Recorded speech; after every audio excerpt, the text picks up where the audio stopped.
आज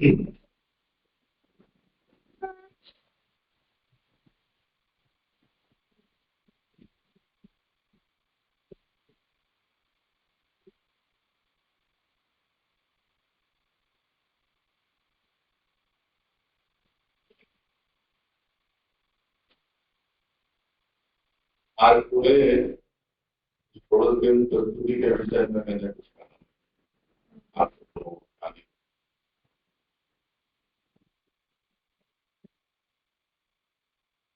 वैसे षोडश ग्रंथों का आवर्तन यहाँ अनेक बार हो चुका है।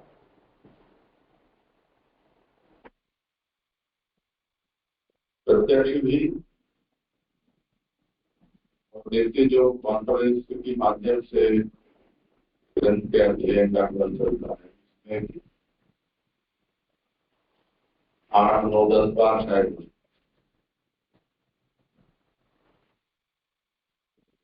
उसके बाद अभी इन दिनों में जो षोडश ग्रंथ का आवर्तन चल रहा है वो प्राचीन आचार्यों की संस्कृत टीकाओं के माध्यम से चल रहा है।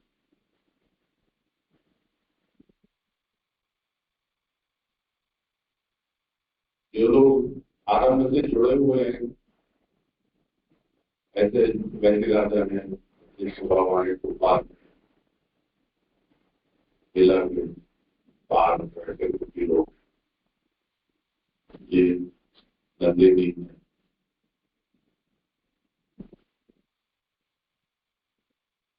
कई सालों से इस क्रम में जुड़े हुए और 3 4 लाख उन सबका थोड़े जुड़े उनका आवर्तन हुआ।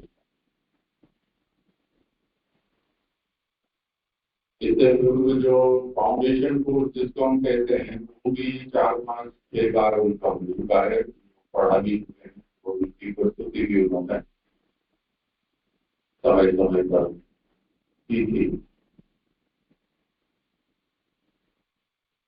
नर्मदा तट पर उन दिनों में ये सत्र आयोजित हुआ करता।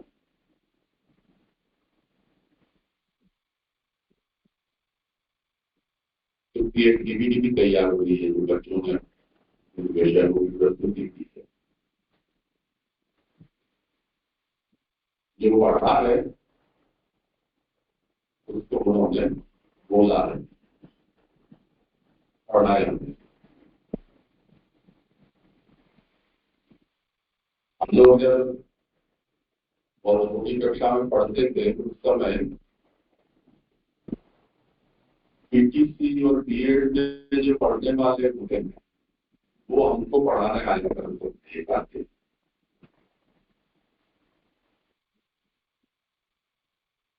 वो नए नए जो शिक्षक होते थे छोटे दिखने में तो उनको देखकर हम लोग बड़ा आनंद आता।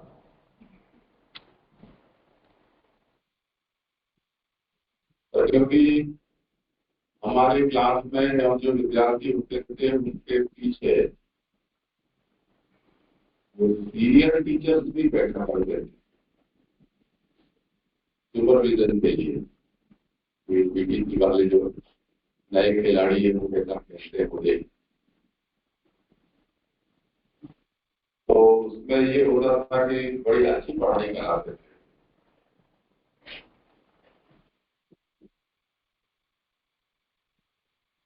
इसी तरह ये एक पढ़ाई की प्रक्रिया का लिए हम एक बार गुरु से पढ़ें। दूसरा उस विषय को हम स्वयं आत्मसात करें फिर से उसका आलोचन करके। तीसरा जो सबसे महत्वपूर्ण कदम है वो है कि हम उसको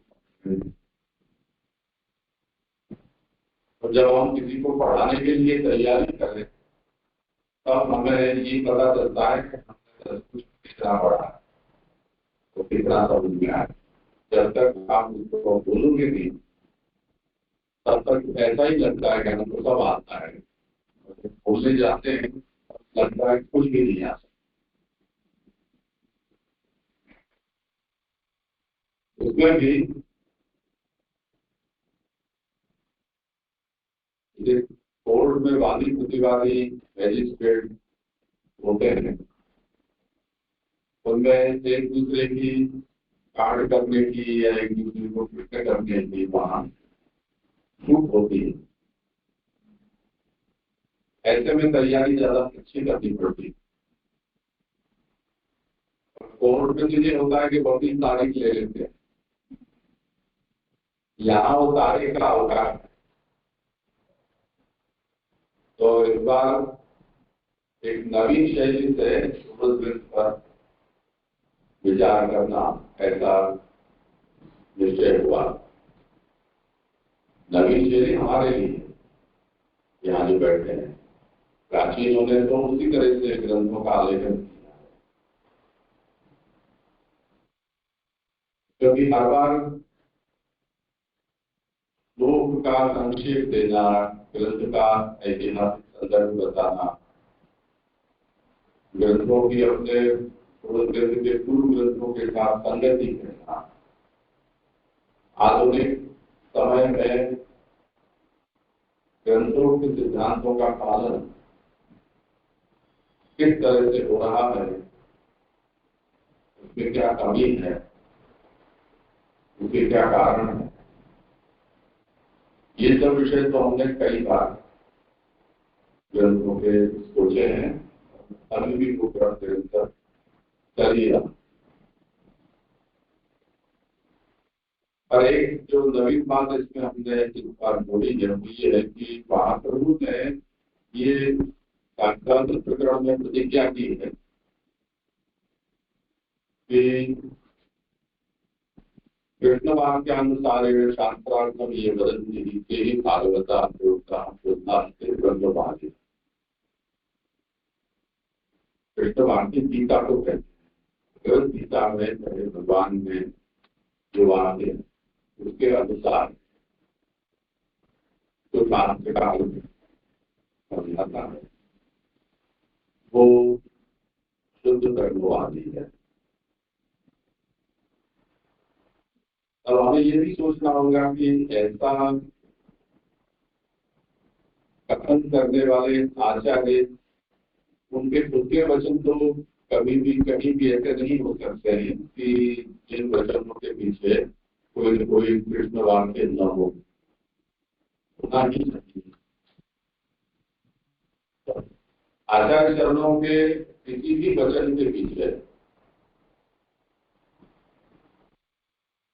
भगवद वाक्य या शास्त्र वचन नहीं।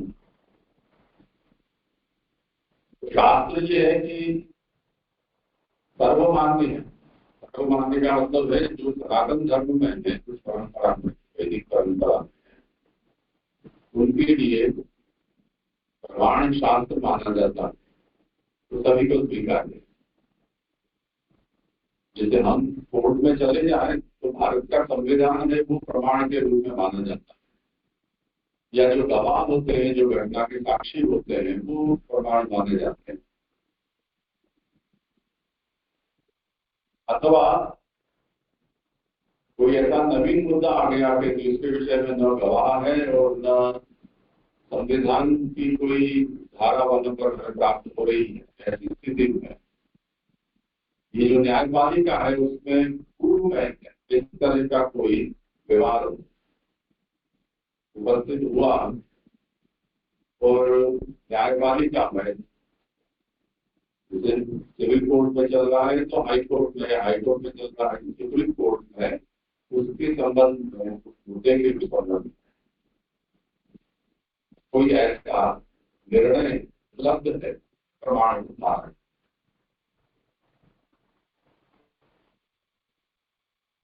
इसी तरह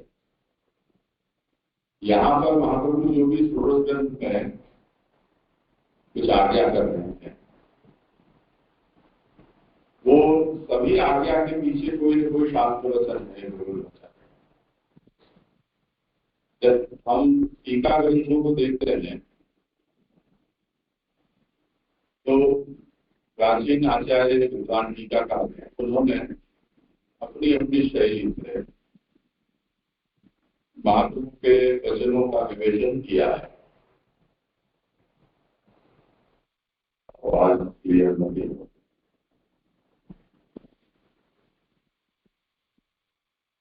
आप कोशिश करिए।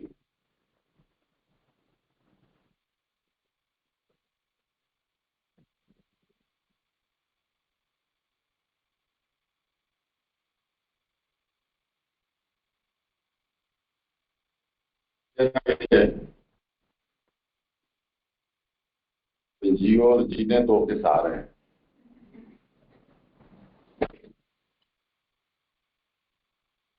तो प्राचीन आचार्यों ने इस बात पर लक्ष्य दिया। उन्होंने ये बात देखी कि महाप्रभु के वचनों का प्रामाण्य जो प्रतिमार्गी है उनके लिए तो निर्विवाद है। आंख मीच के हम महाप्रभु के वचनों को स्वीकारते हैं, पर ग्रंथ में आने के बाद वो ग्रंथ किसी के भी हाथ में जा सकता है। इसी तरह हम सब लोग कुछ ग्रंथों को पढ़ते हैं, उनकी चर्चा हमारे धार्मिक परंपरा के लोगों के साथ भी होती ही है, तुलना भी होती है कि आपके यहाँ ऐसा होता है, हमारे यहाँ ऐसा होता है। जिज्ञासा भी होती है उनकी कि आपके यहाँ ऐसा क्यों होता है। कभी कभी किसी विषय के प्रमाण को लेकर भी जिज्ञासा हो जाती है। जैसे इस समय नृसिंह चतुर्दशी का उत्सव गया तो वृंदावन और कुछ क्षेत्रों में त्रयोदशी के दिन उन्होंने जयंती मनाई थी। अपने यहाँ चतुर्दशी के दिन जयंती मनाई। वो भी वैष्णव है, हम भी वैष्णव है, तो क्यों उन्होंने त्रयोदशी के जयंती मनाई, ये हमारे मन में प्रश्न होता है। हमारी बात तो हम जानते हैं, उनको ये प्रश्न होता होगा कि इन लोगों ने क्यों त्रयोदशी को नहीं मनाई। तो कारण हमें पता होना चाहिए।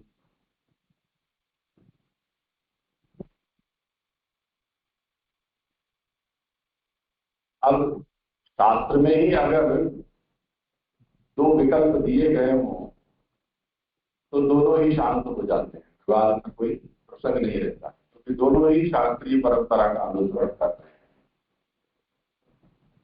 पर अगर प्रमाण वचन हमें उपलब्ध नहीं है कि ऐसा क्यों, तब फिर जो परंपरा शास्त्र वचन के आधार पर नहीं चल रही है वो परंपरा सत परंपरा नहीं कही जाएगी, स्वच्छंद परंपरा कही जाएगी, असत परंपरा कही जाएगी। तो ऐसी स्थिति में उस परंपरा का अनुसरण करना अशास्त्रीय है। जैसे हम जानते हैं जो सभी व्रत होते हैं उसमें पंचांग में लिखा होता है ये शैव एकादशी, वैष्णव एकादशी।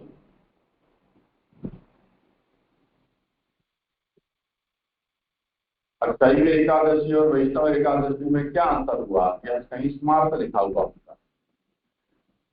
अब दोनों ही किसी न किसी शास्त्र परंपरा को लेकर चल रहे हैं, तो उसमें कोई विवाद नहीं है। व्रत तो कर रहे हो, आपको ऐसा समझ में आया है शास्त्र का तात्पर्य, ठीक है, आप उस तरह से कीजिए। उदाहरण देता हूँ कि जो नृसिंह चतुर्दशी पर चर्चा चली थी उसके लिए, नृसिंह जी का प्रादुर्भाव जब हुआ तो पुराणों में तिथि चतुर्दशी थी और विशाखा नक्षत्र था उस समय।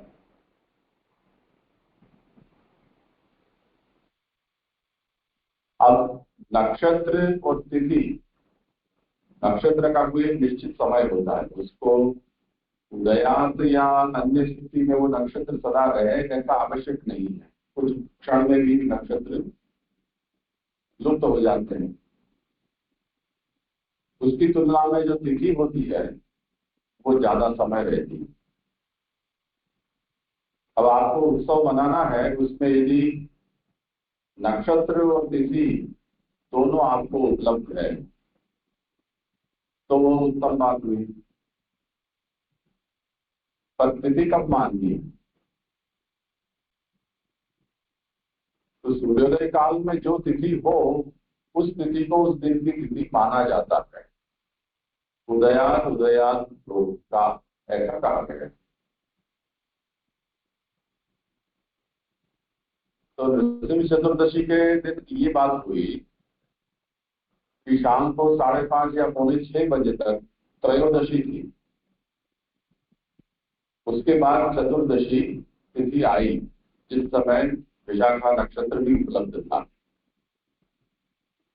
परंतु क्योंकि उस दिन उदय काल में, सूर्योदय काल में चतुर्दशी तिथि नहीं थी, इसलिए वो दिन त्रयोदशी माना जाता है, चतुर्दशी नहीं माना जाता।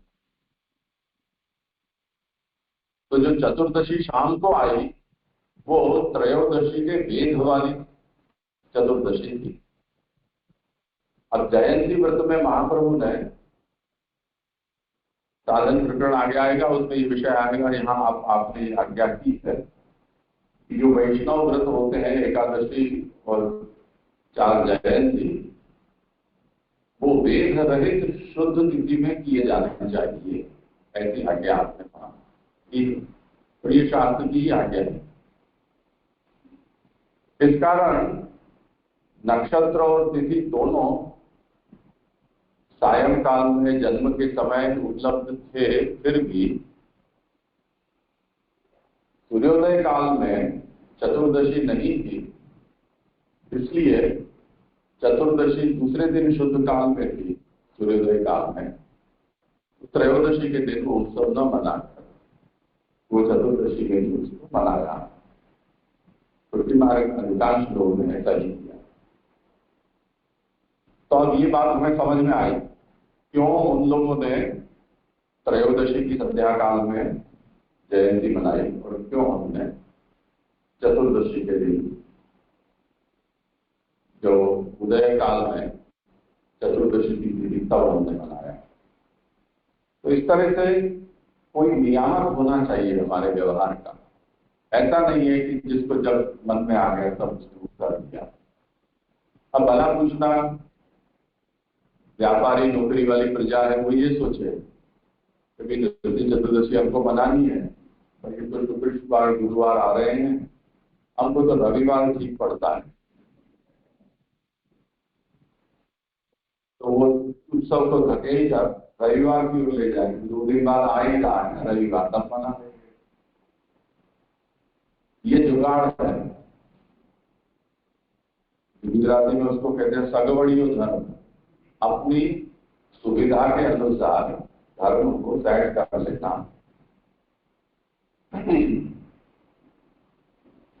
तो ये स्वच्छंद है। यस्मिच्छया कृतः पूंजी आभासो याश्रवाद पृथक, ऐसा भागवत में जो धर्म का आभास होता है वो कैसा होता है कि जब मनुष्य शास्त्र वचन का अनुसरण न करके अपनी इच्छानुसार धर्म को का निर्धारण कर लेता है और उसके अनुसार आचरण करता है, तो धर्म धर्माभास, तो ये आभासिकता धर्म में आ जाती है। उसे ऐसा लगता है कि मैं धर्माचरण तो कर ही रहा हूं, आप इन छोटी छोटी बातों को पकड़ कर क्यों बैठे? आपको जमाना कैसे चल रहा है पता नहीं, रविवार का क्या मूल्य है वो आप जानते। तो उस तरह से सब अपने अपने ढंग से सोचते हैं। कहने का तात्पर्य यह है कि शास्त्र है वो सर्वमान्य है, और हम जब अपने संगियों के साथ संप्रदाय सिद्धांत की चर्चा करें और तब कोई हमसे पूछे कि भाई ये बात तुम कह रहे हो, ये तुम कहाँ से लेकर आए, तो हम महाप्रभु का, हुसैन जी का, गोपीनाथ जी का वचन, गिरधर जी आदि वचन, तो देखो यहाँ ये लिखा हुआ है, इसलिए हम ये बात करते। पर श्री महाप्रभु ने ये बात क्यों कही, ऐसा अगर हमें कोई पूछे वो प्रामाण्य की जिज्ञासा से भी पूछ सकता है, समझने के लिए भी पूछ सकता है, क्योंकि आचार्य हर बार सभी बातों के कारण नहीं कहते हैं। आज्ञा दे दी सो दे दी, अब ऐसी आज्ञा क्यों की होगी उसे हमें सोचना है। प्राचीनों ने कृपा करके बहुत ग्रंथों का विस्तार किया है, उसमें सब बात में कुछ न कुछ तो उसके समाधान दिए भी हैं, पर अगर कहीं नहीं दिए हैं या पढ़ने नहीं आए हैं तो हमें सोचना होगा कि ऐसा क्यों कहा होगा। तो पदे पदे ये प्रश्न होते हैं, और कालांतर में ये भी होता है कि लोग उसके कारण तो नहीं जानते हैं। कोई पूछता नहीं था पहले, कभी किसी को उत्तर देने वाला कोई नहीं मिला, तो वो परंपरा चल पड़ी, जैसे वो दातन भोग में धरने की परंपरा वार्ता में आती है, या मिट्टी का धोना भोग में धरने की परंपरा वार्ता में आती है। भोग की चौकी ऐसी ऊंची नीची हो रही थी, बैलेंस नहीं पकड़ रही, उसको स्थिर रखने के लिए पाए के नीचे मिट्टी का धोना भोग के समय मंगाया गया था। जिसने लाकर दिया वो तो बाहर था, पर भोग का समय था उतना उसको पता था, उस समय मिट्टी का धोना मंगाया। अब भोग के समय में मिट्टी का धोना मंगाया, इसका मतलब ठाकुर जी को भोग आता होगा तभी तो मंगाया, तो मिट्टी का धोना धोने की परंपरा शुरू। तब फिर जिज्ञासा होती है कि ऐसा क्यों। अब वो आदमी ऐसा हो गांव में कोई बापा के प्रतिष्ठा जिसकी हो, उसको उत्तर दिए बिना चल नहीं सकता है, तो वो दे देगा कि ठाकुर जी ने भी तो मिट्टी खाई थी, तो हो सकता है कि आज के दिन ठाकुर जी को मिट्टी भोग आती हो।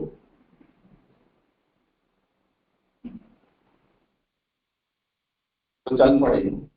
यही बात दातुन की भी है, उसके पास चम्मच नहीं था और ठाकुर जी को कोई वस्तु गर्म भोग धरी, तो बिना दातुन के चला नहीं, उसी से चम्मच का कार्य ठाकुर जी कर लें इसकी भावना थी, तो सभी लोग दातुन रखने लगे।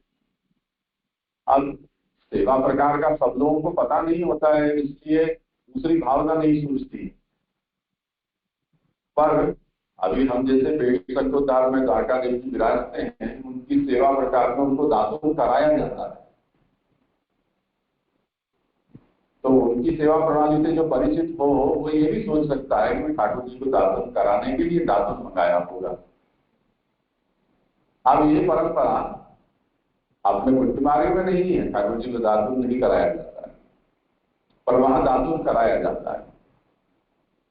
जैसे हम लोग आगे कूट के उसका ब्रश बनाकर और दातुन करते हैं, फिर करते थे वो हमारे पूर्वज, उस तरह से ठाकुर जी को भी कूट के दातुन को भिगोकर कोमल करके उससे दातुन कराया जाता है।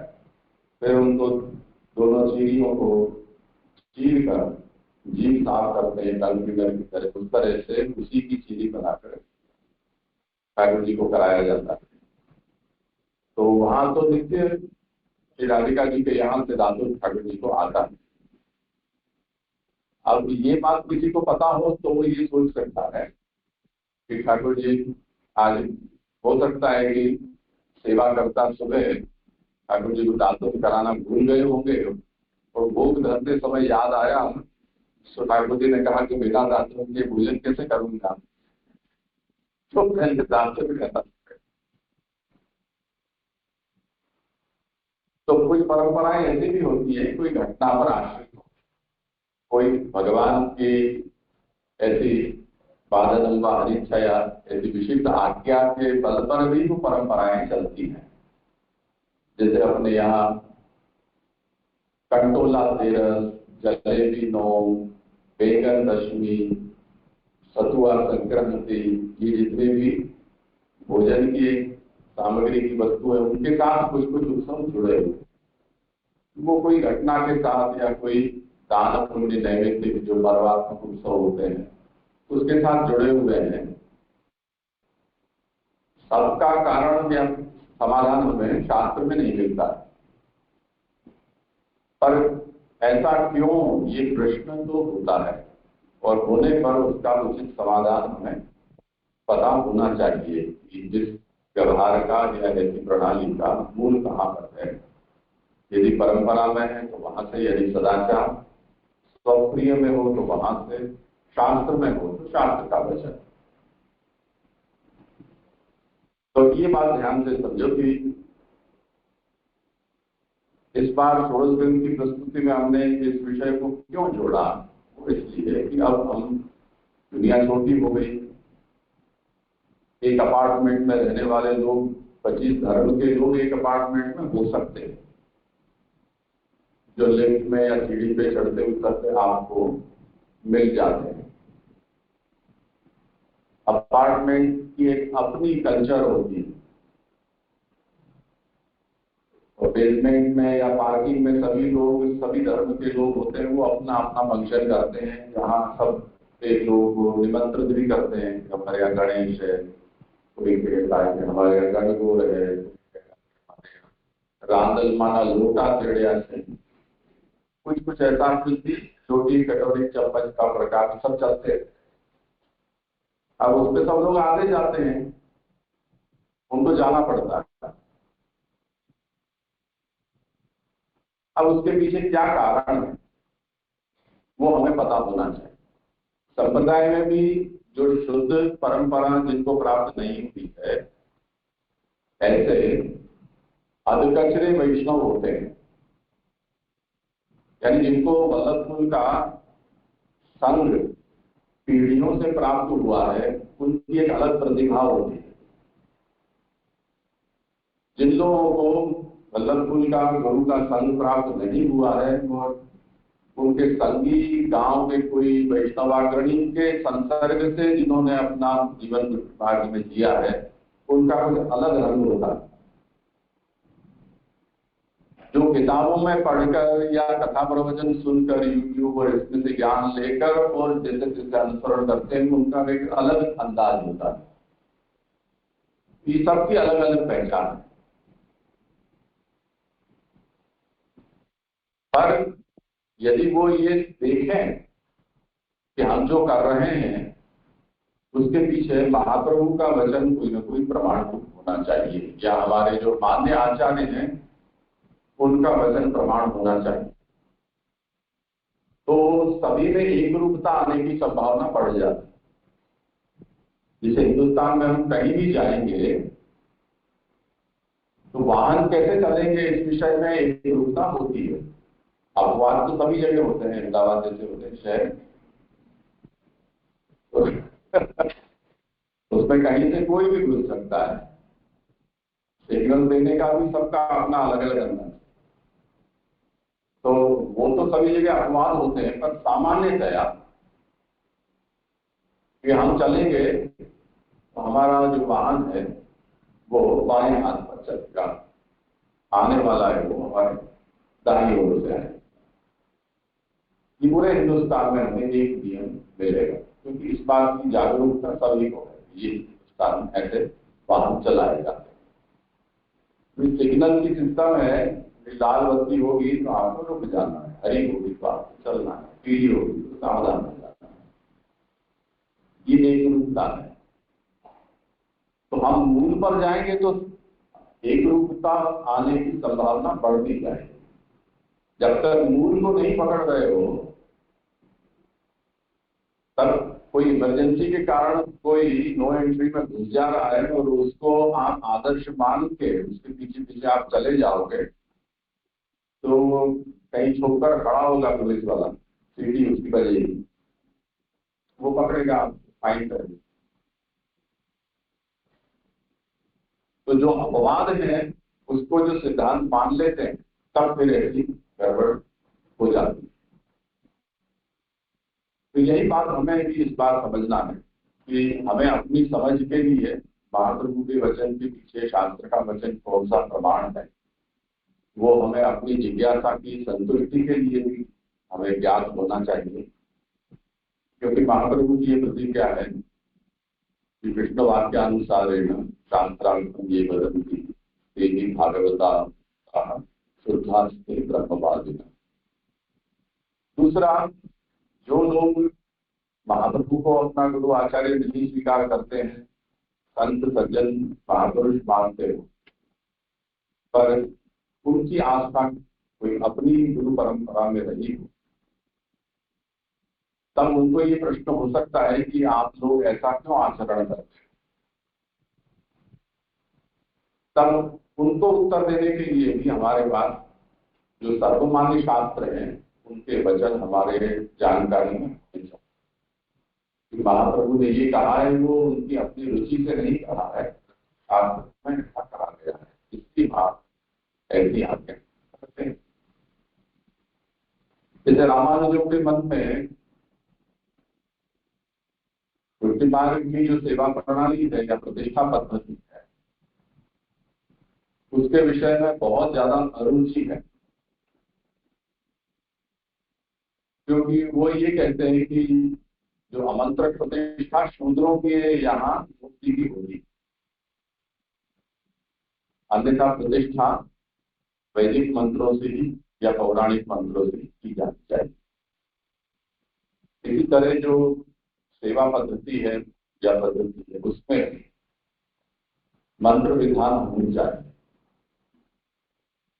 तो उनके यहाँ वैष्णव तंत्र के अनुसार पूरी पूजा की पद्धति रामानुजों के यहाँ, और वो जब भक्ति मार्ग की सेवा प्रणाली के विषय में वो देखते हैं तब वो ऐसे नाक सिकोड़ कर कहते हैं कि तो शूद्राधिकारक आपके हैं। अब हम ये कहते हैं कि हम सोम के करते हैं, अग्निहोत्र करते हैं, संध्यावंदन करते हैं, हम भी ब्राह्मण क्षत्रिय आदि द्विज है, तब उनको ये प्रश्न होता है कि जब आप द्विज के सभी कर्म शास्त्र के करते हो तो शूद्राधिकारक पूजा क्यों करते हो, ऐसा उनके मन में प्रश्न होता है। तो उनके यहाँ अपने यहाँ जो प्रतिष्ठा होती है वो प्रतिष्ठा उनके हिसाब से वो प्रतिष्ठा ही नहीं है, वो अप्रतिष्ठित मूर्ति की आप पूजा कर रहे हो, ऐसा शास्त्र विरुद्ध आचरण करते हुए ऐसा उनका भाव रहता है। तो हमें इन बातों को समझना चाहिए। ऐसे लोग आकर जब प्रश्न करें तब हमारे पास उसका क्या समाधान, कौन सा शास्त्र का वचन है जो नियम है, या कौन सी युक्ति, कौन सा सदाचार है, ये हमें पता होना चाहिए। तो इस बार षोडश ग्रंथ में हमने प्रस्तुति में इस विषय को इसलिए जोड़ा जिससे कि हम महाप्रभु आदि पूर्वाचार्यों ने जो भी कुछ कहा है उसके पीछे, उन वचनों के पीछे आधारभूत शास्त्र वचन क्या है कह सकें, समझ सकें। अब आप लोगों ने जो जैसे भी तैयारी की होगी, शास्त्र वचन कुछ खोजे होंगे, व्याख्याकारों ने तो दिए ही हैं, तो व्याख्या के पन्ने खोलोगे तो आपको उन श्लोक के नीचे व्याख्या में वो वचन ये प्राप्त हो जाएंगे। पर उस शास्त्र वचन का क्या अर्थ है और महाप्रभु के कौन से वचन के समर्थन में वो शास्त्र का वचन कैसे संगत हो रहा है, ये प्रस्तुतिकार को बतलाना है।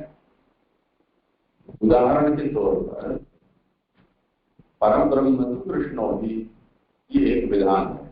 महाप्रभु के षोडश ग्रंथों को छोटे छोटे वाक्यों में हम बांट दें। अब जो वचन है उसके पीछे कौन सा शास्त्र वचन प्रमाण है, तो बताओ परम ब्रह्म कृष्णो ही, कृष्ण परम ब्रह्म है। तो कृष्ण की परब्रह्मता सिद्ध करने वाला शास्त्र वचन आपके पास है क्या, वो वचन हमें यहाँ देना। इसी तरह असमर्पित वस्तु नाम तस्मात् वर्जन आचरे, समर्पित वस्तु का हमें वर्जन करना है। शास्त्र वचन कौन सा है,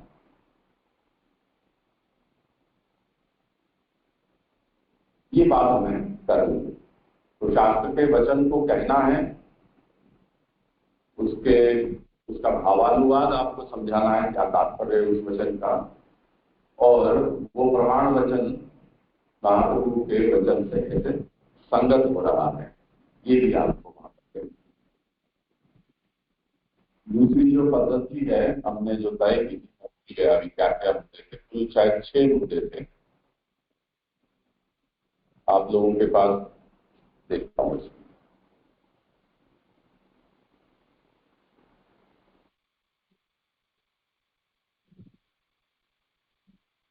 ये क्योंकि जिन लोगों ने भाग लिया है उनको तो ये पद्धति पता ही होगी, पर जो श्रोता के रूप में यहाँ बैठे हुए हैं उनको ये पता न हो तो निरूपण कैसे किया जाएगा वो आप लोगों को पता होगा तो समझ पाओगे कि क्या हो रहा है यहाँ। अन्यथा ये होगा कि आप केवल सुनोगे पर पूरा तात्पर्य समझ में नहीं आएगा।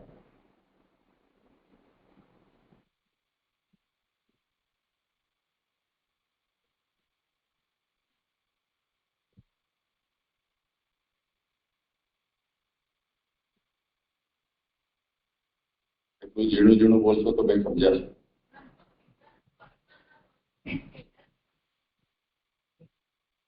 मिल गया।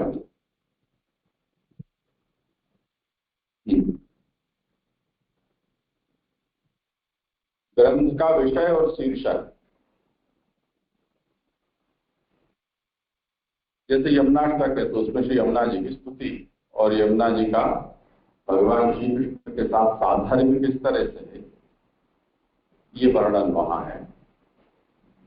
ग्रंथ का अधिकारी, हाँ ये बात और है कि भक्तिवर्धिनी ग्रंथ में महाप्रभु ने 5 प्रकार के भक्ति मार्गियों का निरूपण किया है और उनके लिए क्या कर्तव्य है वो वहां पर समझाया। तो भक्ति मार्ग में 5 कक्षा के लोग हो सकते हैं। उनमें से षोडश ग्रंथ में से कौन सा ग्रंथ किस कक्षा के भक्ति मार्गी के लिए सर्वाधिक उपकारक है ये हमें बताना है।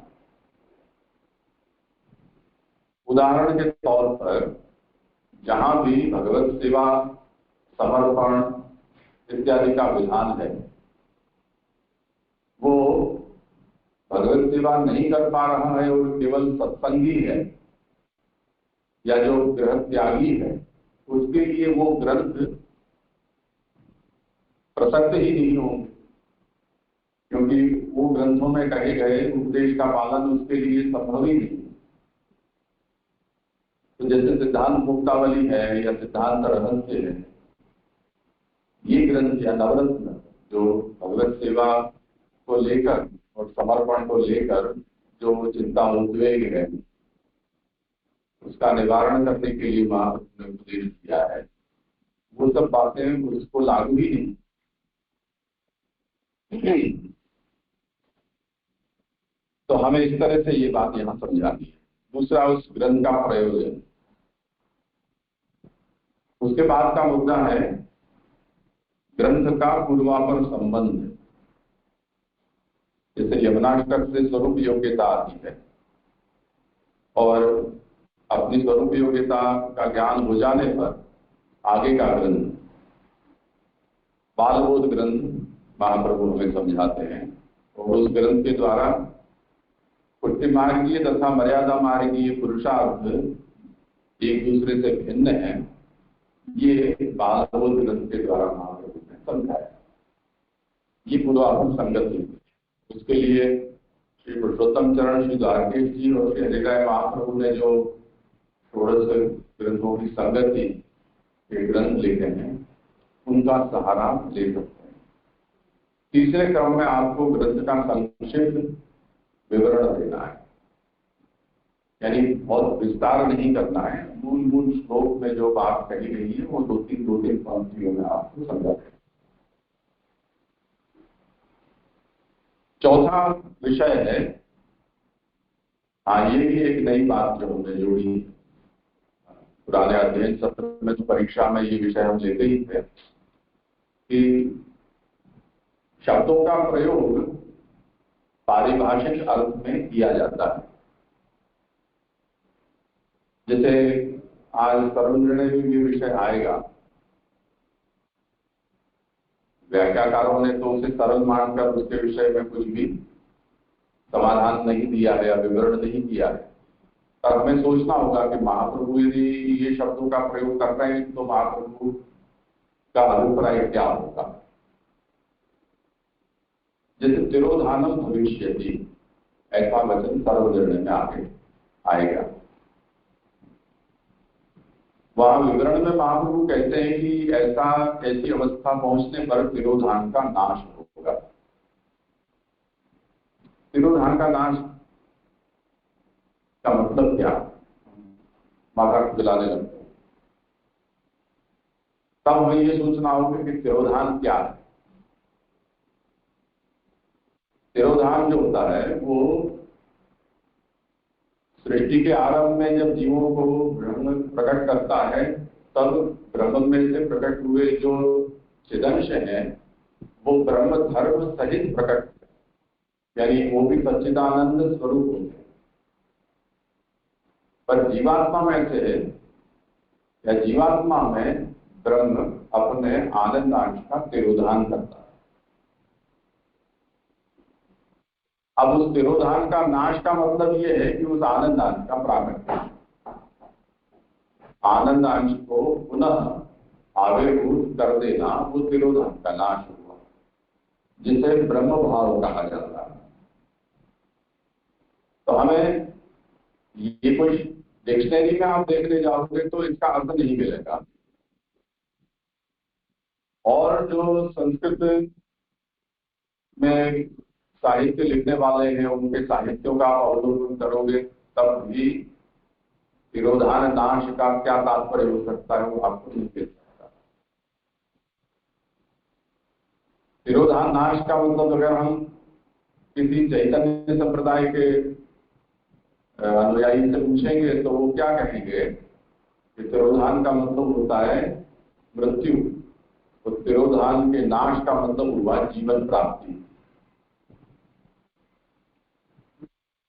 उनके यहाँ तिरोधानोत्सव मनाया जाता है, यानी किसी भी वैष्णव या आचार्य उनकी मृत्यु होती है तो उसको वो तिरोधान कहते हैं, और उस तिरोधान का उत्सव मनाते हैं कि आज उनको लीला में प्राप्ति हुई, ये बड़ा उत्सव है। तो वहां पर वो शोक सभा या खरखरो करना, ये गुजराती में करते हैं, ऐसी उनके यहाँ परंपरा नहीं है। उस दिन उत्सव मनाते हैं। तिरोधान का नाश वो शोक का विषय बन जाएगा, अरे लीला में नहीं पहुंचे, यही रह गए, तो उनके लिए ये खरखरा का विषय हो गया। गुजराती वाले करते हैं शोक संदेश देते, अरे अभी नहीं गए, यही है, बड़ा अफसोस हुआ जाता। तिरोधान नाश का मतलब बाकी जाता, तो तिरोधान का मतलब है लीला में पहुंच जाता। अब ये कहाँ कौन से शब्द का प्रयोग होता है, अर्थ उसके ऊपर निर्भर करता है। तो ये इसे पारिभाषिक शब्द कहते हैं। उस परंपरा में उस शब्द को किस अर्थ में बोला जाता है, ये इसका मतलब है। तो महाप्रभु ने भी कई शब्दों को सुपारिभाषित किए हैं कि जब मैं इन शब्दों का प्रयोग करूंगा तो मेरा उसका ये तात्पर्य होगा, वो व्याख्या का हमको समझाते। जो है वो गिने चुने शब्द हैं जिनसे शब्द अपना व्यवहार चलाते हैं, और सबके अपने अपने अर्थ हैं।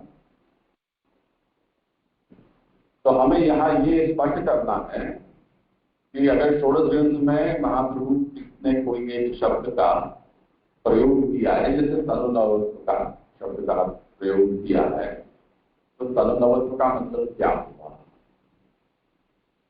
अब जब किसी आयुर्वेदाचार्य को पूछेंगे भाई तनुनवत्व का क्या मतलब क्या होता है, संस्कृत वो भी पढ़ते हैं, वो कहते हैं पंचकर्म कराकर और अच्छी तरह से आपकी शरीर की शुद्धि हो जाए, सब टॉक्सिन शरीर के बाहर निकल जाए, ऐसा जो ताजा शरीर है तनुनवत्व की प्राप्ति। तो आयुर्वेदिक अस्पताल में पंचकर्म कराकर कोई बाहर आया तो तनुनवत्व उसका हो गया, ये आयुर्वेद बोल देगा। पर महाप्रभु का क्या अभिप्राय है वो यमुनाष्टक से हमें समझना होगा। इसीलिए आधी समस्या हमारी पारिभाषिक शब्दों के तात्पर्य को न समझने का कारण होती है। जैसे हास्यास्पद एक प्रसंग हुआ था सुप्रीम कोर्ट में, जूनागढ़ का केस चला, तब वकील बहस कर रहे थे और उसमें कुछ तपेली के ठाकुर जी का उल्लेख आया कि एक तो महाराज के यहाँ हवेली में एक ठाकुर जी होते हैं, वो ज्यादातर वहां से कहीं हिलते नहीं है, मंदिर परिसर से बाहर नहीं जाते, जिनके दर्शन होते हैं। और दूसरे एक मोबाइल ठाकुर जी होते हैं, जिनको तपेली के ठाकुर जी कहा जाता है। और वो ठाकुर जी जहाँ जहाँ भी गोस्वामी जाते हैं वहां उनके साथ जाते हैं, उनकी भेंट अलग से आती है, जिसको तपेली भेंट कहा जाता है। अब वो जो मैजिस्ट्रेट था वो माथा खुजा ले, तपेली इसमें कहां से आती है। अब वो क्योंकि अंग्रेजी में बहुत बहस होती थी, तो उसने पूछा कि तपेली क्या होती है, तो गुजराती शब्द है। तो उसने कहा कि वो कुकिंग बाउल, तो बाउल की भेंट का मतलब क्या, और बाउल में ठाकुर जी को क्यों रखा जाता है जब सिंहासन होता है, वो उसकी समझ में नहीं आ रहा था। तब वो ये बात तो वकील को भी पता नहीं थी, क्योंकि उसको तो तोते की तरह जो रटाया था वही वहां भूल रहा था, कोई बुद्धिमानी तो था नहीं। तो उसने भी उसको यही समझा दिया कि इंडिया में जैसी परंपरा है कि उस बाउल में ठाकुर रख देते हैं, वो तपेली का। इसी तरह से जवाब तो देना, वकील बनाए तो बोलना तो पड़ेगा ही। अब देखो, ये कुछ परंपरा में कुछ शब्द रूढ़ हो जाते हैं, तो लोगों को ये समझ में नहीं आता है, वो उस परंपरा के लोगों को ही समझ में आता है। तो उसका ज्ञान हमें होना चाहिए, कोई शब्द की करेंसी क्या है, उसके यूसेज कहाँ है, उसका कौन सा यौगिक अर्थ है, कौन सा रूढ़ अर्थ है, इस विषय में हमें निर्भ्रांत ज्ञान होना चाहिए, तब हम किसी बात को अच्छी तरह से समझ और समझा सकते हैं। तो ये पांचवा मुद्दा है। चौथा और पांचवा मुद्दा है ग्रंथोक्त सिद्धांत के आधारभूत शास्त्र वचन। इस विषय पर हमने पर्याप्त चर्चा कर ली है कि क्यों और क्या करना है, कैसे करना है। छठा विषय है ग्रंथोक्त सिद्धांत का वर्तमान में स्वरूप, वर्तमान में जो पालन किया जा रहा है उसकी सैद्धांतिकता, यदि वो सैद्धांतिक नहीं है तो उसके पीछे क्या समस्या है, उसे हमें पहचानना, और समाधान, हम उसका क्या उत्तर दे सकते हैं। इस तरह से ये निरूपण आप लोग करें, ये अपेक्षित है। अब ये प्रथम प्रयास है, इसलिए और अधिकांश लोगों ने स्वतंत्र रूप से अपनी मेहनत से ये तैयारी की है, इसलिए हो सकता है कि वहां कुछ हो जाए। तो इसमें हमने दो प्रतिभागी रखे हैं, एक प्रस्तुतिकार रहेगा और दूसरा प्रश्नकर्ता। कौन प्रस्तुति करेगा और कौन प्रश्न करेगा ये भी हमने तय नहीं किया। तो ये जो प्रस्तुति के 6 मुद्दे हैं, उनको जो प्रस्तुति करने वाला है वो कितना न्याय देता है, वो कहाँ उसने कौन से मुद्दे को छोड़ दिया है या उसका यथार्थ निरूपण नहीं किया है, ये प्रश्नकर्ता को ध्यान से सुनकर और प्रस्तुतिकर्ता का ध्यान आकर्षण करना है कि इसके जगह पर ये हो सकता था, हो सकता है या इस सिद्धांत के पीछे शास्त्र का वचन आपने नहीं कहा तो वो ये वचन हो सकता है। अच्छी बात यह है कि केवल नुक्तेचीनी न हो, इसलिए प्रश्न करने के लिए ही प्रश्न न होकर प्रश्नकर्ता उसका समाधान स्वयं भी देने में सक्षम होना चाहिए,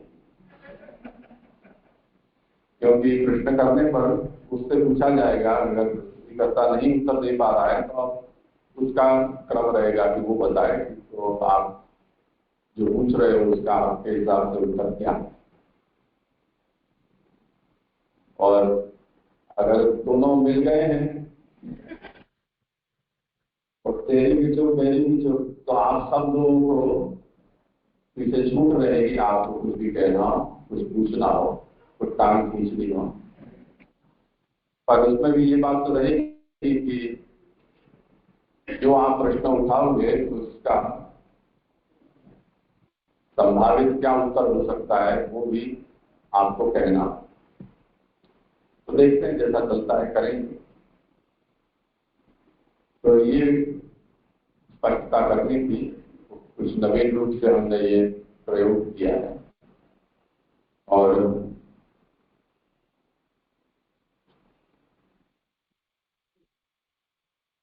कौन प्रस्तुति करेगा और कौन प्रश्न करता रहेगा उस विषय में अभी हमने निश्चय नहीं किया है, कि उसमें कुछ ये समस्या भी है कि कुछ लोग यहाँ आ पाए हैं, कुछ लोग नहीं आ पाए, कुछ प्रदेश में रहते हैं।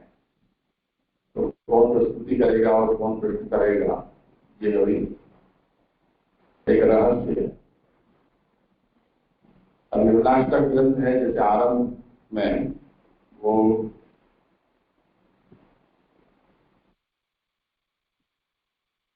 तीर्थ और अचिंत विवाह दोनों को ये ग्रंथ दिया गया, उससे हम आरंभ करेंगे। खाली खड़ी कर लेते हैं तो क्या खाली खड़ी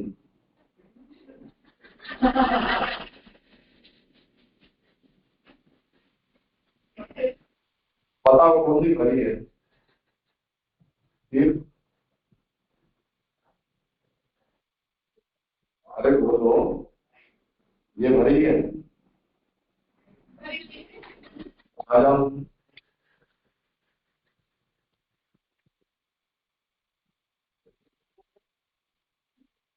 आप उनके पास में बैठ जाओ, चाहो बैठो, इधर भी जाओ। तो तीन का प्रस्तुति करेगा और अचिंत्य बाबा उसके प्रतिपक्षी हैं।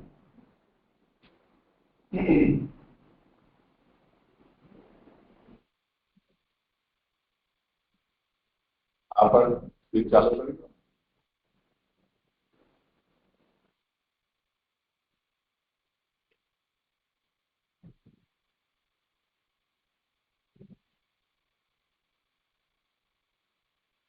ये कॉन्फ्रेंस में जो जुड़े हुए हैं उनको आवाज आ रही है ना? कोई बताओ। जी जय जय आवेश आवाज। अभी तो क्या है कि मेरी गोदी में है माइक्रोफोन, इसलिए। पर अब ये लोग जो बोलेंगे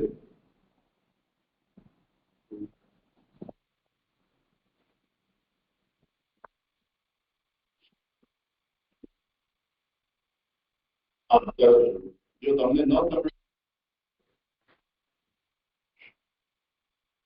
को महीने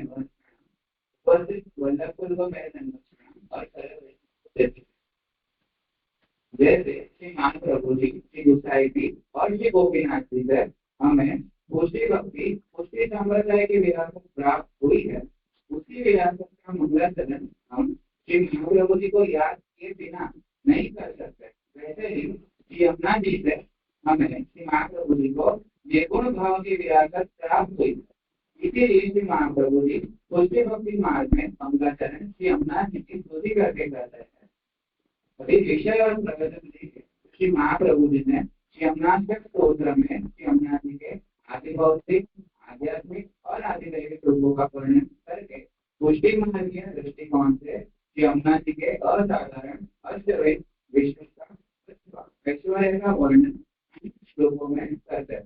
क्रमशः एक एक श्लोक श्री यमुना जी के एक एक ऐश्वर्य का वर्णन करते हैं। अधिकारी देखेंगे तो श्री यमुना भक्तिवर्धिनी में खूब पूर्वक श्रवण कीर्तन आदि कर रहे हैं, पूजा श्रवण आदि कर रहे हैं, त्यागी परिचर्या कथा श्रवण आदि कर रहे हैं और केवल कथा श्रवण आदि कर रहे हैं। यह पांचों अधिकारी के लिए निम्नलिखित ग्रंथ है। ग्रंथ का पूर्वार्पण संबंध है तो यमुना प्रथम ग्रंथ होने से इसका पूर्वार्पण संबंध नहीं, परंतु यह ग्रंथ हमने पहले से देखा कि महाप्रभु जी पुष्टि भक्ति मार्ग में मंगल चरण श्री यमुना जी की पूरी करके करते हैं और श्री यमुना जी भगवान के समान है, निर्गुण है, फिर भी श्री यमुना जी श्री कृष्ण का भजन करते हैं। ऐसे श्री यमुना जी हमारे रोल मॉडल होने के कारण श्री महाप्रभु जी ने 16 संवत का प्रारंभ किया। अभी ग्रंथ का संक्षिप्त विवरण दिखता है कि महाप्रभु जी आगे कहते हैं कि श्री यमुना जी को मैं नमन करता हूँ। मुरारी जो श्री कृष्ण है उनके चरणारविंद की रस जिसमें 16 महीने ऐसे आपके तट पे उगे हुए पुष्पन से सुगंधित वन के कारण पूर्वक और असुरभाव वाले भक्तों को प्रभु को स्मरण हो ऐसी शोभा को धारण करते हैं। आगे सूर्य मंडल से कलिंग पर्वत के ऊपर गिरने से पैन होने के कारण हो रहा है, इसीलिए श्री यमुना जी उज्ज्वल है। नीचे नीचे पर्वत पर आरोह अवरोह प्रतीत है पदार्थ यमुना जी ऐसे प्रतीत हो रहे हैं कि जैसे विलास पूर्वक आनंद वेग से पदार्थ है। ऐसे शोभायुक्त होने से पर्वत खंडरी प्रवाह के कारण ऊपर से गिर रहा है। वह पर्वत खंडों पर से गिरने के कारण यमुना जी मुझे दिखाई दे। छोटी शिलाओं पर गति करते यमुना जी डोरी ना हो फिर भी ऐसी प्रतीति होती है जैसे उत्तम डोरी पर रखे पधार रहे। मुकुंद मोक्ष दाता श्री कृष्ण की प्रीति भक्तों में और भक्तों की प्रीति श्री कृष्ण में बढ़ाने वाले श्री यमुना जी कमल के बंधु भी होती है। यमुना जी पृथ्वी पर पधार के भक्तों को भगवत भाव संपादन करके अन्य भाव से रहित करते हैं और शरीर की भगवत सेवा के नियोग की शुद्धि करते हैं। अनेक शब्द करने वाले श्लोक सभी पक्षियों से भी यमुना जी सेवित है। यमुना जी की हस्तवाणी के समान प्रतीत होती। यमुना जी के तीर पे जो चमकीले बाजू है उनकी शोभा और स्वरूप श्री महाप्रभु जी धर्म के पूजन आदि शब्द से जब श्री यमुना जी की तरंगे उनकी तीर पे आगे फैलाती है तब रज मोतियों के भांति दिखती है। आप प्रभु के सचोट प्रिय है ऐसे आपको नमन करे ऐसी आज्ञा श्री महाप्रभु जी की है। यमुना जी में भगवान के षडगुण धर्म है। शिव ब्रह्मा आदि देवताओं को स्तुति करी गई। मेघ समान श्याम ध्रुव पराशर आदि ऋषियों को सकल मनोरथ देने वाले मथुरा के जिनके तट पर है ऐसे श्री कृष्ण के आश्रय लेने वाले श्री यमुना जी को मन की सुख की प्राप्ति के लिए श्री महाप्रभु जी विनती करते हैं। गंगा जी निर्दोष पूर्ण गुणवान है परंतु ऐसे गंगा जी यमुना जी के संग भी है तभी मुरारी को भगवान के प्रिय है। यमुना जी की समानता केवल श्री लक्ष्मी जी की कर सकते हैं क्योंकि श्री लक्ष्मी जी भगवान के पत्नी है। ऐसे श्री यमुना जी भक्त के दुख का दूर करने वाले। यमुना जी का चरित्र बहुत अद्भुत है। यमुना जी के जल का पान करने से कभी यम संबंधी पीड़ा नहीं होती क्योंकि यमुना जी यम के बहन है और बहन के पुत्र कदाचित दुष्ट हुए तो भी इनको दंड नहीं मिलता। यमुना जी की सेवा करने से जीव ऋषि गोपीजन की तरह श्री हरि के प्रिय होते हैं। यमुना जी की सन्निधि में शरीर को लीला उपयोगी रेख प्राप्त होता। इस प्रकार से तनुनवत्व होने से मुरारी को प्रभु ने शक्ति उत्पन्न होने की दुर्लभ न रहकर सुलभ बन जाती है। श्री गंगा जी की यमुना जी की समागम श्री गंगा जी की यमुना जी की समागम से ही भूतल में स्तुति कर दी गई परंतु पुष्टि जीव ने तो आपकी ही स्तुति की है क्योंकि गंगा जी से मुक्ति तो मिलती है परंतु लीला उपयोगी देह को श्री यमुना जी की कृपा से ही प्राप्त। श्री यमुना जी श्री लक्ष्मी जी के सपत्नी हैं तो फिर भी हम लोक में श्री लक्ष्मी जी की स्तुति देखते हैं तो श्री यमुना जी की स्तुति अशक्य क्यों है।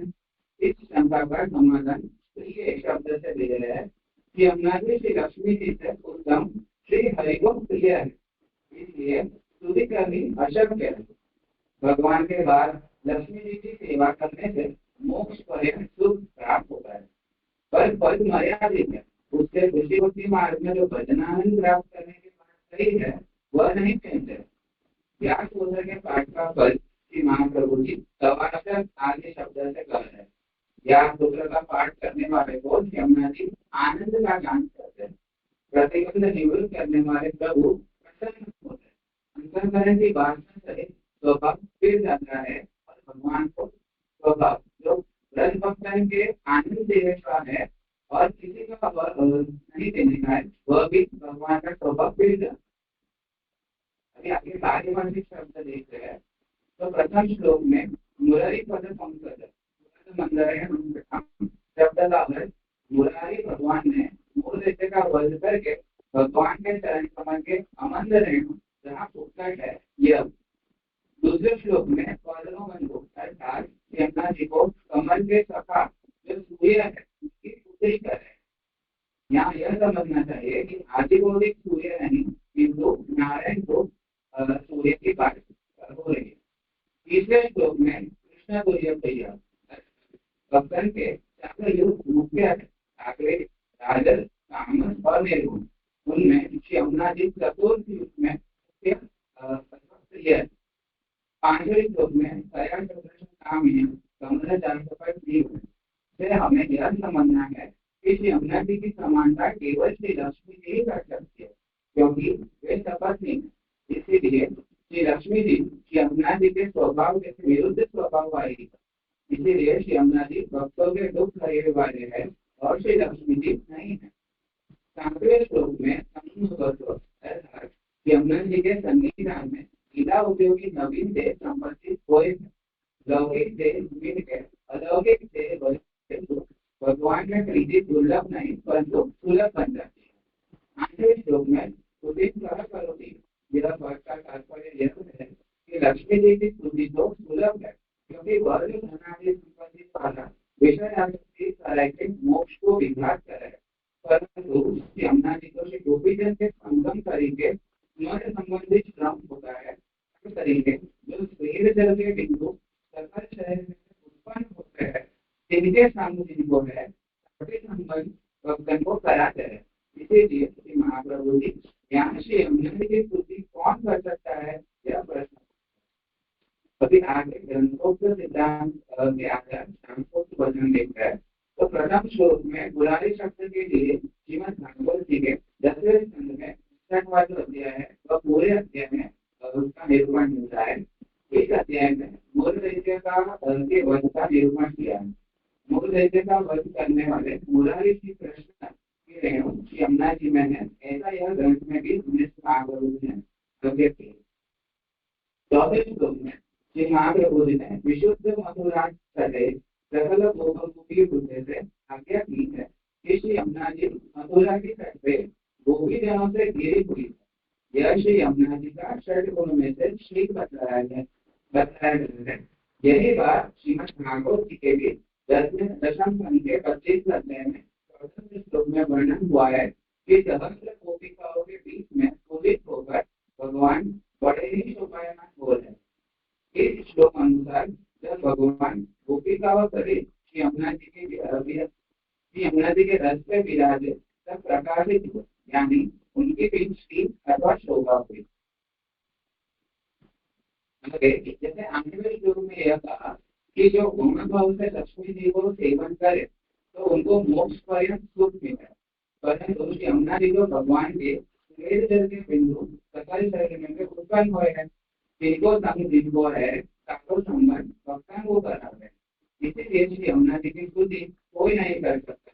तो यह बात श्रीमद् भागवत जी के पंचम स्कंद में 7वें अध्याय में 18वें श्लोक में निरूपित है कि भगवान भक्तों के अनेकों कार्य कर सकते हैं, मुक्ति भी दे सकते हैं, परंतु मुक्ति से बढ़कर जो भक्ति योग है उसे सहज नहीं देते।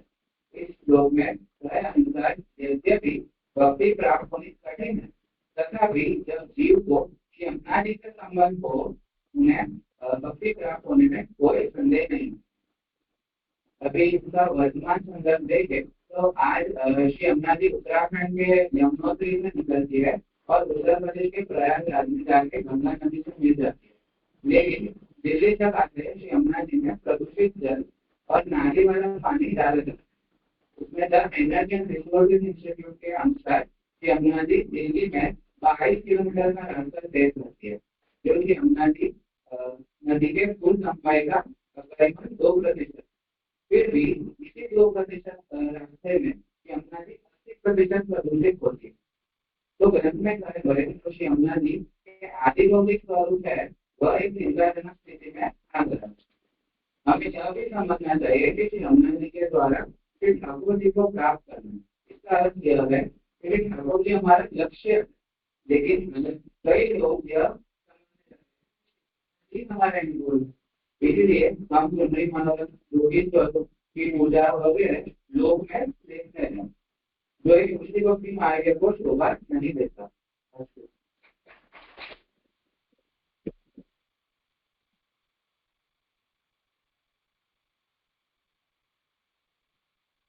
अच्छा निरूपण हुआ। अब चिरंजीवी आदित्य बाबा का क्रम है, उनको जो कुछ भी कहना पूछना वो कर सकते हैं। एक बात मुझे कहनी है, शायद वो अपने प्रश्न में कहेंगे, और जो पारिभाषिक शब्द है वो किसे कहा जाए, पारिभाषिक है या नहीं है, इसका निश्चय कैसे? उस विषय में शुरू से भ्रांति रही है। मैं फिर से ये कहना चाहता हूँ कि कोई संस्कृत शब्द को आप बोलें और जो शब्द को आप पारिभाषिक शब्द के रूप में निश्चित कर रहे हैं उसका अर्थ आप डिक्शनरी में देखेंगे और वो वही अर्थ मिल रहा है जो अर्थ व्याख्याकार बता रहे हैं, तब फिर वो शब्द पारिभाषिक नहीं हुआ, वो सर्वसाधारण शब्द। जो शब्द जहां तक पूर्वाचार्य उसकी व्याख्या न करें तब तक वो समझ में न आए, डिक्शनरी से कोई विशिष्ट रूप न बताए, तब तक वो पारिभाषिक शब्द नहीं कहलाएगा। जैसे पद्म बंधु सुखा ये एक शब्द हुआ, तो पद्म यानी कमल, पद्म का बंधु सूर्य, सूर्य की पुत्र। यहाँ तक तो किसी भी व्याख्याकार को देखने की आवश्यकता नहीं, भाषा का जिनसे ज्ञान होगा वो पता। उसमें जो अतिरिक्त अंश जोड़ा है वो व्याख्याकारों ने इस दृष्टि से जोड़ा है कि ये सूर्य कौन सा, ये आसमान में जो चमक रहा है वो सूर्य कोई हो।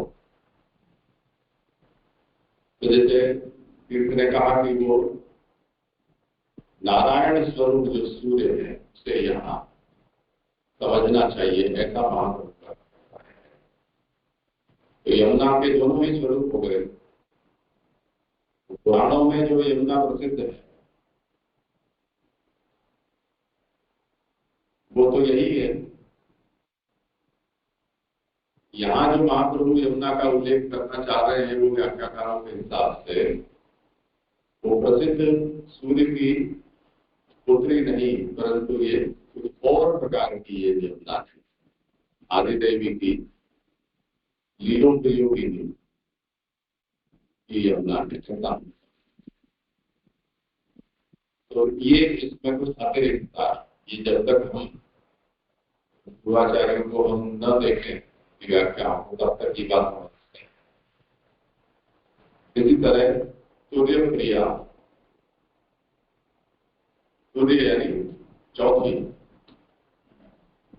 अब यमुना जी एक लीला परिकर है, इसमें तो किसी को संशय नहीं है, क्योंकि भगवान ने यमुना तक बड़ी क्रीड़ाएं ब्रज में की, और उनका क्रिया रूप प्रसिद्ध नहीं है लीला में कहीं भी।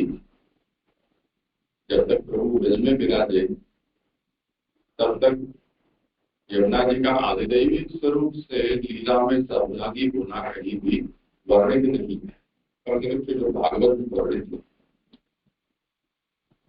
जहाँ वो आदिदेवी स्वरूप से प्राकट्य है, वो बलदाऊ जी जब पधारे और यमुना दर्शन किया, वहां यमुना जी का आदिदेवी स्वरूप से प्राकट्य बताया गया।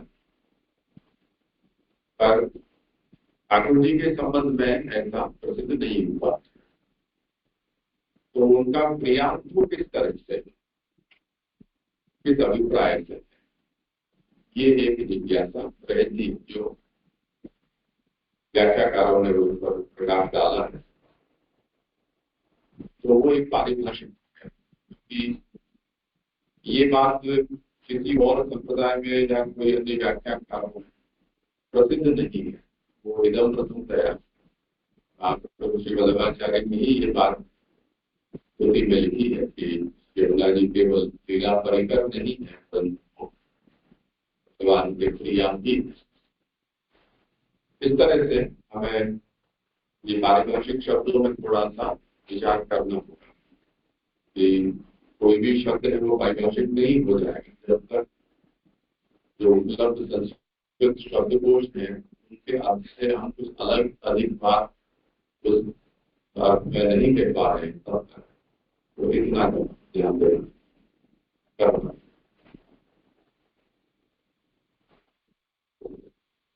तो यहाँ पे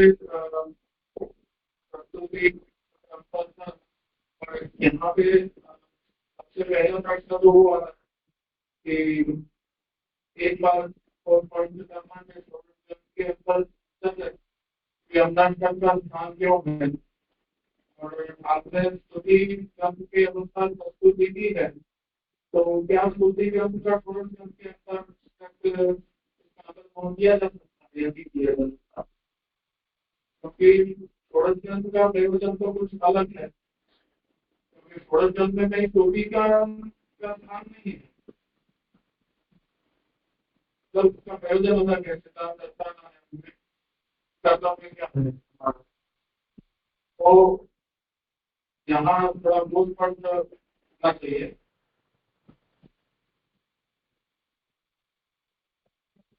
मेरे हिसाब से यहाँ पे स्तुति ग्रंथ का उल्लेख होना चाहिए तुरंत में, क्योंकि अगर हमको स्टार्टिंग में पता चले कि हमको हमारा एंड गोल क्या है कि यमुना जी के जैसे ठाकुर जी जैसे निर्गुण भक्ति करते हैं, वैसे ही हमारा एंड गोल है। तो हमारा रोल मॉडल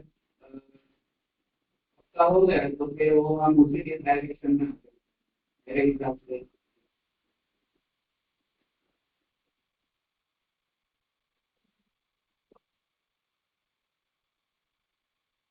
यहाँ पे मेरे को ऐसा लगता है कि यमुना जी जैसे हम किसी पाठशाला या कहीं जैसे कोई भी क्षेत्र देखो, अध्ययन क्षेत्र देखते हैं, तो वहाँ उस क्षेत्र के किसी व्यक्ति का मूर्ति बुद्धि से इतिहास किया जाता है, देख के लोग हम बोल देते हैं कि हम किसके साथ लड़ेंगे, तो हमारा कोई लक्ष्य रहता, तो इस प्रकार से यमुना जी लक्ष्य तो है, पर अगर उनकी स्तुति करेंगे तो स्तुति करना तो षोडश का विषय नहीं है।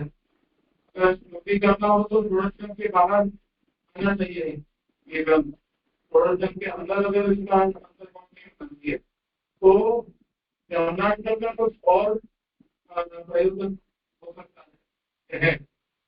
तो जैसे श्लोकों में देखें तो हर श्लोक में एक एक ऐश्वर्य है, और उसके अंदर उसके सिद्धांत छुपे हुए हैं महाप्रभु जो अपने कहना चाह रहे हैं। तो जैसे प्रथम श्लोक में हम देखें तो भगवत सेवा में आते जो भी प्रतिबंध है उनको आपके यमुना जी दूर करते हैं। तो प्रतिबंध होते हैं तो हमें सेवा में विक्षेप होता है, तो प्रतिबंध रहित सेवा करना।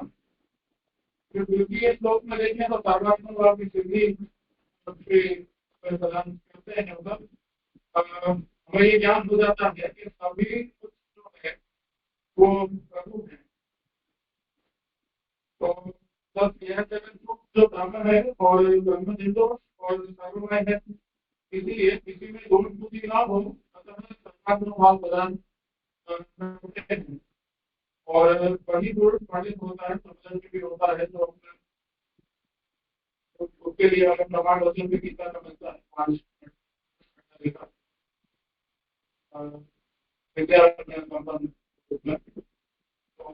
उसका भाव इस प्रकार है। तो सभी में अगर हम दोष बुद्धि देखेंगे तो हमारे अंदर किसी प्रकार तो आए नहीं। फिर तृतीय श्लोक में देखें तो भक्तों का अंगीकार भगवान में कराते हैं। तो बुद्धि जो हम आगे करते हैं कि यमुना जी का अंगीकार भगवान में कराती है, क्योंकि जो चीज अंगीकृत होगा वही भगवान का प्रिय होगा। तो यहाँ पे कुछ उसके आगे के श्लोक में भी अन्य भाव से मुक्ति कराती है। अन्य भाव मतलब कई प्रकार के अन्य भाव हमारे अंदर आ जाते हैं, जिससे हमें हमारे में भगवत स्वाद स्थापित नहीं हो पाता है। तो जब तक अद्वैतता सर्वभूतानां या गीता नारे धीरे में कह रहे हैं, अन्यथा अर्थात भगवत प्राप्ति में प्रतिबंधित होने वाले, जैसे किसी से द्वेष करना, शत्रुता करना, ममता रखना, अस्वीकार करना इत्यादि, इन सब भावों से मुक्त करती है, क्योंकि इन भावों से मुक्त हुआ पुरुष भगवान का प्रिय होता है। इस सिद्धांत का सिद्धांत होता है। तो इस प्रकार अन्य भाव के रीति भगवत भाव स्थापित नहीं हो सकता है। तो श्री यमुना जी के संग से एक भक्त है यमुना जी, तो उस दृष्टि से हम उनकी शरण में जाते हैं। जैसे कॉलेज जितने स्कूल में सीनियर के पास जाते हैं, उससे उनका आश्रय हो जाता है, पर हमको उनसे सीखने की भावना रखते जाते हैं। तो कुछ इस प्रकार से यहाँ है। उसके बाद भगवत भाव सिद्ध कराती है। तो सर्वभूतेषु ब्रह्मति भगवत भगवत है क्या कि सर्वत्र भगवन्मति होना ही भागवत प्रेरणा। और सभी जगह सबको पीछे तक सुनाई दे रहा है। भागवत भाव होना भी अच्छा आवश्यक है, क्योंकि हमें हमारी दृष्टि के हमारे हम जैसे पढ़ रहे हैं वो सबसे श्रेष्ठ है। इस प्रकार के भाव के लिए हमें भाव जरूरी है। भगवत भाव के सभी प्रभुमय हैं और सभी में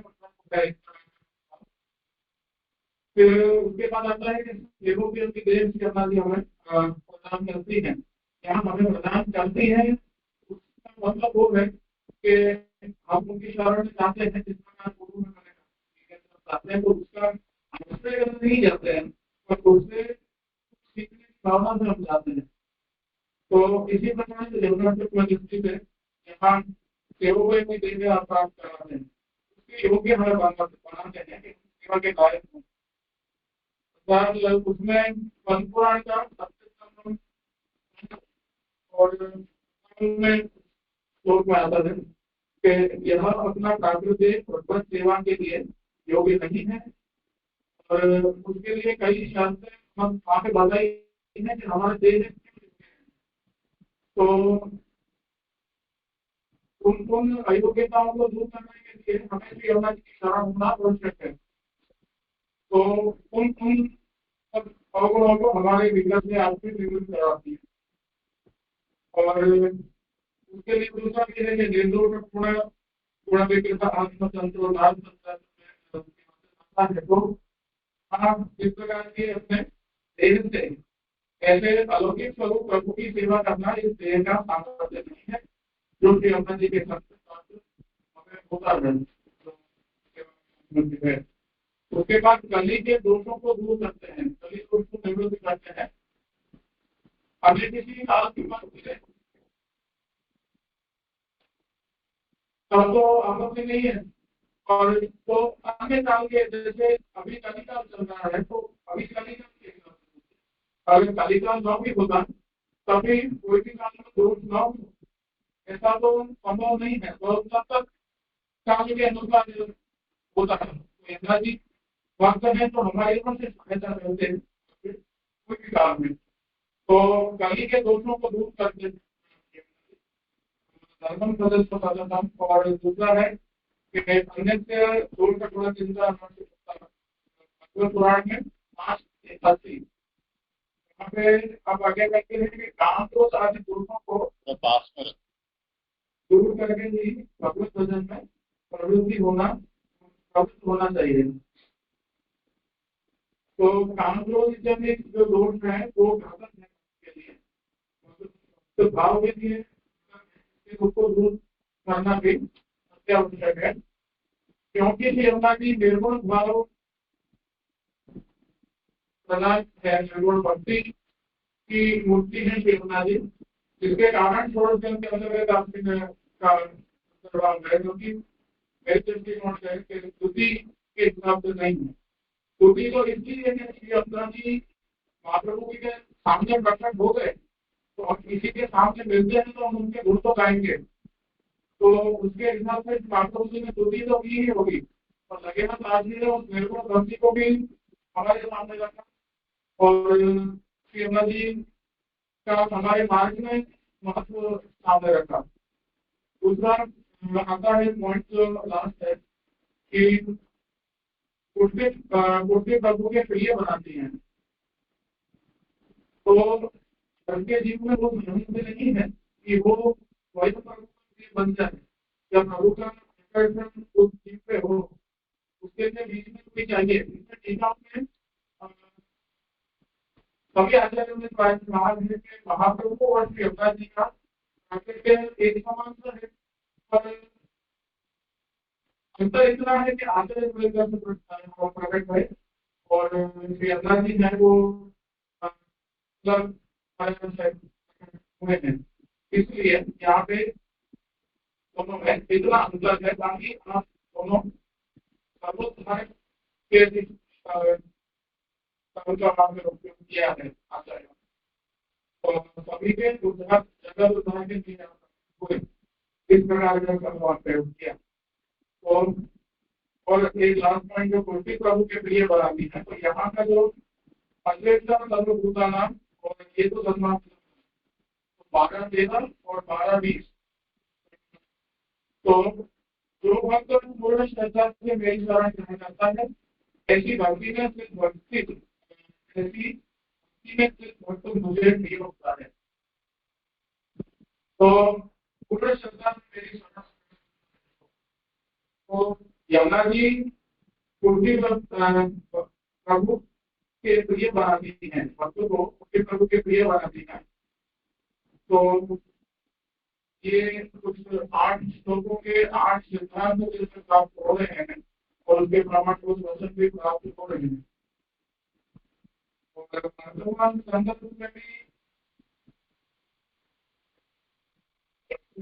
तैयारी नहीं थी।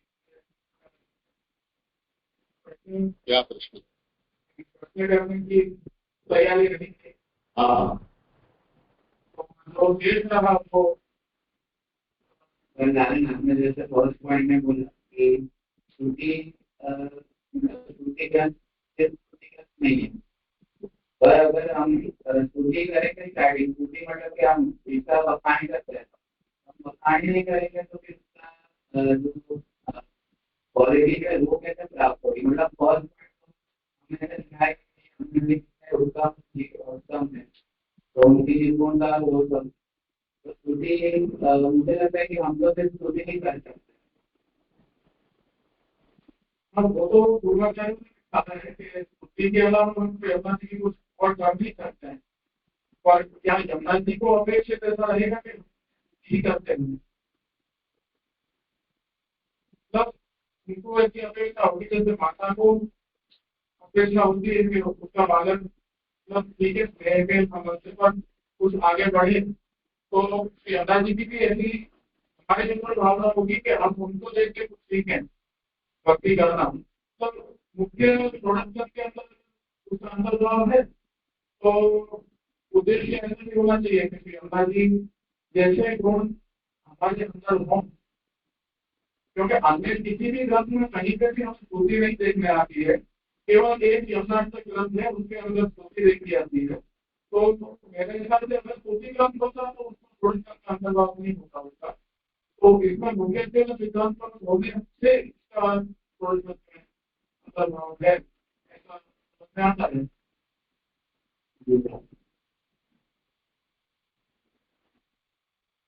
अगर अजिंक्य बाबा का शायद ऐसा अभिप्राय है कि थोड़े ग्रंथ हैं वो सिद्धांत निरूपक ग्रंथ हैं और यमुनाष्टक थोड़े ग्रंथ में समाविष्ट है, तो उनसे सिद्धांत निरूपक ग्रंथ ही समझना चाहिए। जैसे कि ने कहा कि यहाँ पर शिवनाथ जी के त्रिविध स्वरूपों का निरूपण महाप्रभु करते हैं। आदि भौतिक केवल आदिदेव, आदि भौतिक तो जो हमें दर्शन दे रहे हैं वो है, उनका प्राकृतिक जो सौंदर्य है उसको आपने विशिष्ट शैली से यहाँ पर वर्णित किया है। आध्यात्मिक शिवनाथ जी का स्वरूप पुराणों में वर्णित है, और जो आदिदैविक है वो श्री कृष्ण लीला में परिकर रूप में विराजे हैं, और उससे भी विशिष्ट प्रिया वो जो है वो महाप्रभु की दृष्टि में उत्कर्ष है। प्रकृति जीवों को प्रतिभागी सिद्धि प्रदान करने में वो सहायिका है। इसलिए 8 श्लोक में शिवनाथ जी के 8 ऐश्वर्य वर्णित हुए, और वो सिद्धि या ऐश्वर्य भगवान ने ही शिवनाथ जी को प्रदान किए, जिससे कि वो प्रकृति जीवों की सहायिका हो सके। तो भगवता कालीन यही अष्टविद्या ऐश्वर्य दत्ता, ऐसा प्रभु शरण गुरु में आज्ञा कर दो। तो स्तुति होने के साथ साथ हमें कुछ शिवनाथ जी से सीखना मिले, ऐसा बोध भी महाप्रभु हमें यमुनाष्टक के द्वारा कराते हैं। तो दोनों ही बातों को हमें इसमें समझना चाहिए। देवी है साथ साथ उसमें हमें बोध भी प्राप्त होता है, कर्तव्य भी प्राप्त होता है, तो वो संगत हो जाएगा।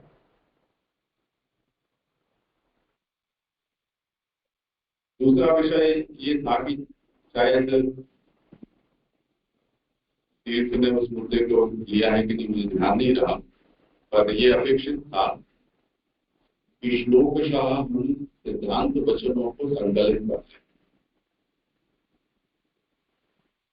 इस ग्रंथ में कितने सिद्धांत आते हैं, कितने वाक्य बने जो उपदेश या कर्तव्य के रूप में या तत्वों का निरूपण करने वाले जैसे भी सिद्धांत, और फिर उस वचन सिद्धांत के पोषक शास्त्र वचन का ऐसे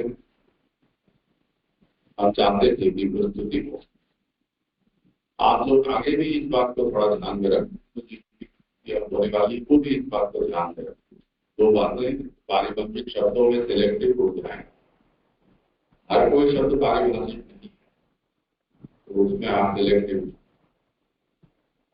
दूसरा, सिद्धांत श्लोकशाह सिद्धांतों का एक लिस्ट बना लें। इसमें 15 सिद्धांत, इसके ये वाक्य बनते हैं, सेवा प्रदान करती है, मानसिक विभाग पराफल रूपादे परब्रह्म कृष्ण है, ये सिद्धांत हुए।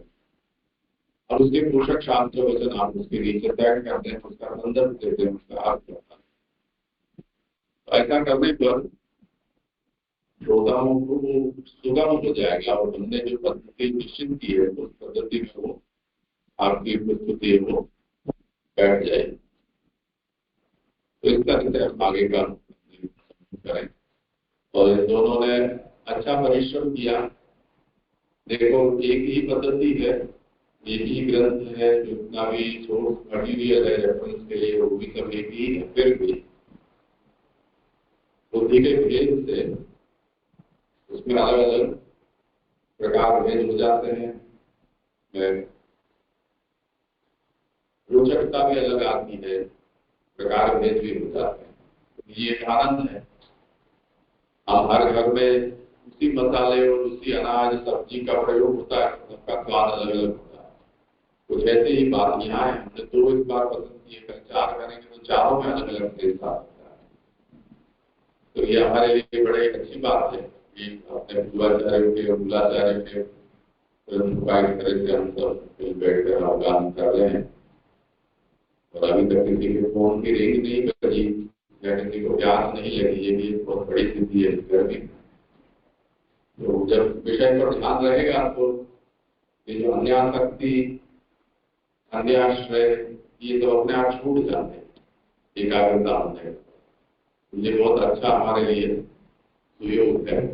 और कुछ कहना हो तो, या किसी को कुछ पूछना हो। इसमें एक तो ये प्रश्न था कि यहाँ पे पद्म का जो कहा है, तो और सूर्य पे जैसे बताया कि आदि दैविक सूर्य की बात है, तो जैसे उपनिषद से भी आता है और उसको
हमें